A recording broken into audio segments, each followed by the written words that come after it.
Yes, I am wearing the same shirt from the last vlog. Look at all the f***s I give. New to love.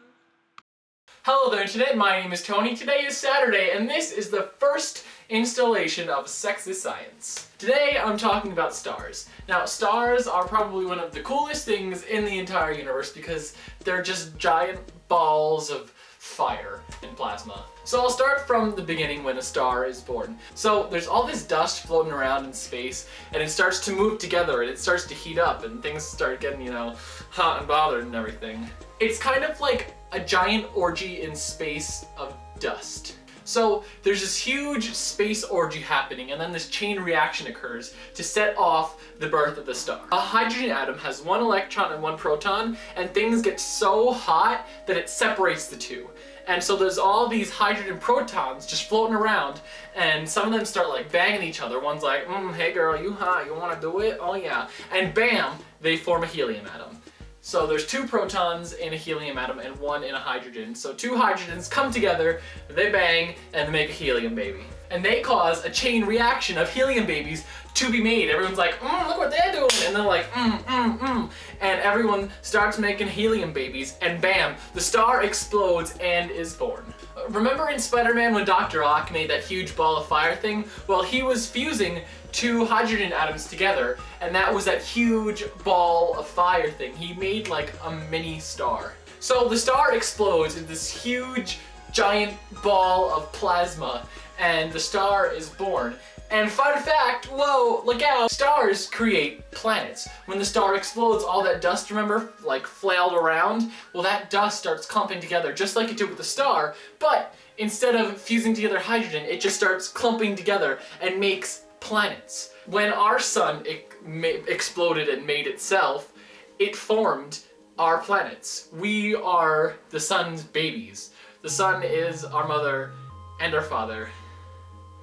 It's a weird relationship. So the star is born. In the middle of the star, all this hydrogen, they're all banging each other and making a bunch of helium babies, which is producing all the fire, the plasma that you see around in like the sun. Well, what happens when all the hydrogen is gone and there's no more to make? The star moves on to the next stage, the red dwarf. Red dwarfs it up. Once there's no more hydrogen in the core to burn safely, it starts burning it on the surface.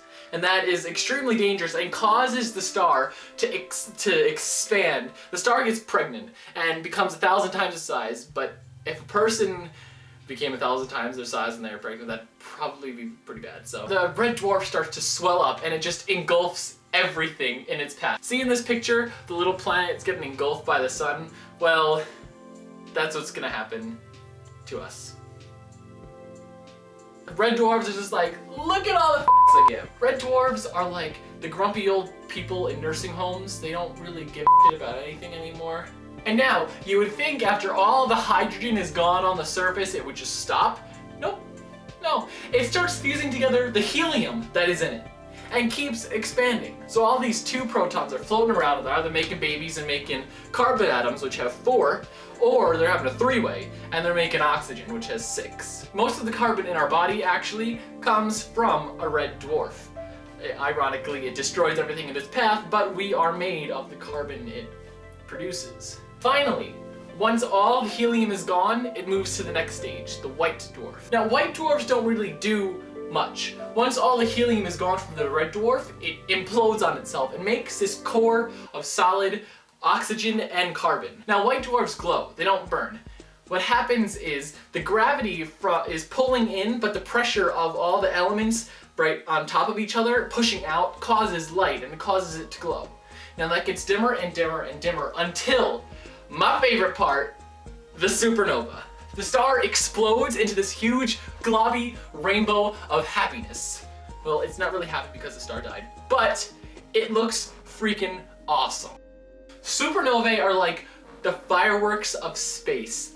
After the white dwarf is done glowing and is dimmed down so much, it explodes. And the energy from all of that explosion takes the carbon and oxygen and fuses that together, which takes so much energy and makes new elements. And You can tell which elements it makes by the color of the explosion, of the supernova. Potassium makes a nice violet color, sodium makes a red-orange color, copper makes a blue color, and iron makes this green color.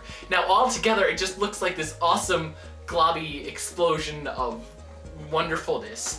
And all this that exploded into, all these new elements, are what we're made of.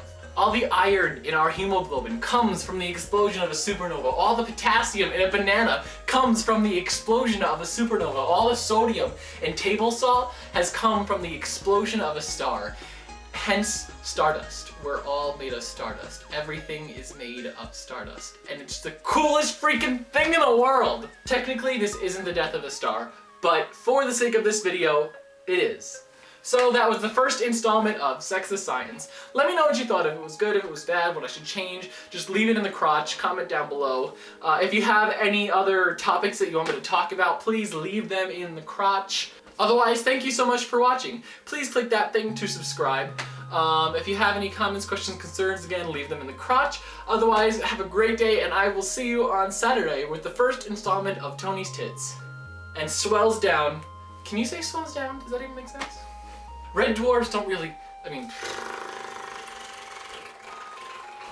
it's gone. It swells down. Oh, stop saying swells down. You can't swell down. Oh my gosh.